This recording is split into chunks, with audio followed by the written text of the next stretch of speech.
พิธีประกาศขนาดสาวหนุ่มประชาชนปฏิบัติลาวเมืองสีโคตรตะบองเป็นสาวหนุ่มซีบุ๊กประจำปี 2024 ซึ่งเป็นผลงานแห่งการนำพาและการเคลื่อนไหวในระยะผ่านมาพิธีประกาศสีบุ๊กให้ขนาดสาวหนุ่มประชาชนปฏิบัติลาวเมืองสีโคตรตะบองประจำปี 2024 ได้จัดขึ้นในวันที่ 23 พฤษภาคม 2025 อยู่ที่สโมสรเมืองสีโคตรตะบองนครหลวงเมืองจันทร์โดยการเข้าร่วมของทานทวีไซเหมาสมภูเจ้าเมืองสีโคตรตะบอง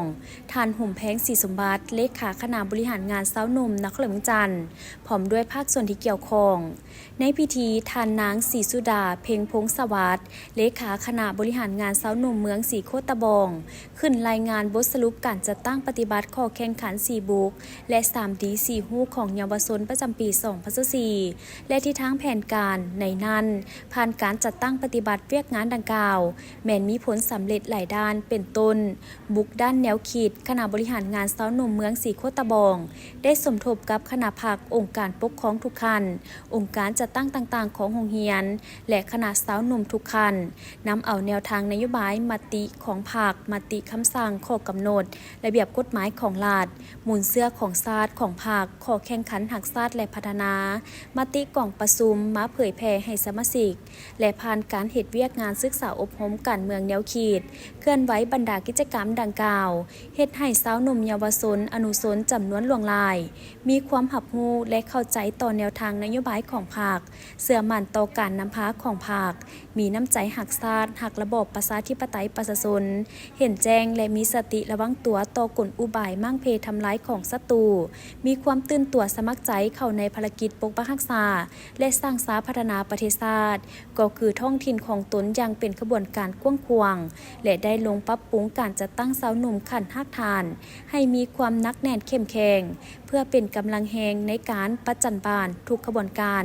ส่วนบุกด้านการฝึกฝนหล่อหลอมหำเฮียนเห็นให้คณะสาวหนุ่มแต่ละคันสมาชิกสาวหนุ่มมีความรู้ความสามารถมีหัวคิดประดิษฐ์สร้างใหม่หูนำใช้เทคโนโลยีที่ทันสมัยเข้าในหน้าที่เวียกงานวิศวเฉพาะก็คือการศึกษาหำเฮียนเป็นอย่างดีส่วนบุกด้านเวียกงานการจัดตั้งซึ่งเป็นเวียกงานหนึ่งที่มีความสำคัญของหน้าที่การเมืองทั้งเป็นขอบเขตการตัดสินการคงตัวการขยายตัวของเวียกงานสาวหนุ่มวัยหนุ่มเยาวชนในแต่ละคันได้ปรับปรุงพระบทบาทสิทธิหน้าที่แบบแผนวิธีเหตุเวียกที่เหมาะสมกับแต่ละหักฐานสร้างให้คณะสาวหนุ่มขันหักฐานให้มีความนักแน่นเข้มแข็งทางด้านคุณภาพและปริมาณซึ่งในระยะผ่านมาสามารถหับมหาชนก้าวหน้าและเลื่อนสมาชิกเยาวชนเข้าในการจัดตั้งสาวหนุ่มได้ทั้งหมด 1,087 สหาย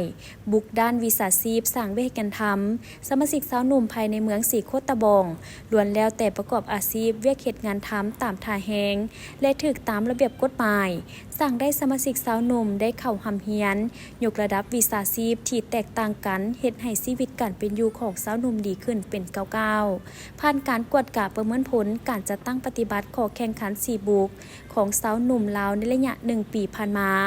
มีสมาชิกสาวหนุ่มได้จัดประเภทแข่ง 3,488 สหายประเภทกลาง